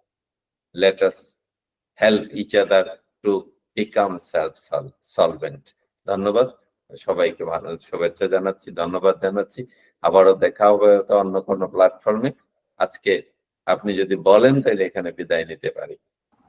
জি স্যার, অবশ্যই আমরা আমাদের প্রোগ্রামের শেষ পর্যন্ত চলে এসেছি। যারা আমাদের প্রোগ্রামের শেষ পর্যন্ত শুনেছেন, আশা করি স্যারের কাছ থেকে স্যারের অনেক লার্নিংস বা ওনার অনেক এক্সপিরিয়েন্স থেকে আপনারা অনেক কিছু শিখতে পেরেছেন বা শিখতে পারবেন। সো সবার প্রতি শুভকামনা রেখে আজকে এই জায়গায় আমরা শেষ করছি। দেখা হবে নেক্সট কোনো পর্বে, নেক্সট কোনো গেস্টের সাথে। ধন্যবাদ সবাইকে। আসসালামু আলাইকুম।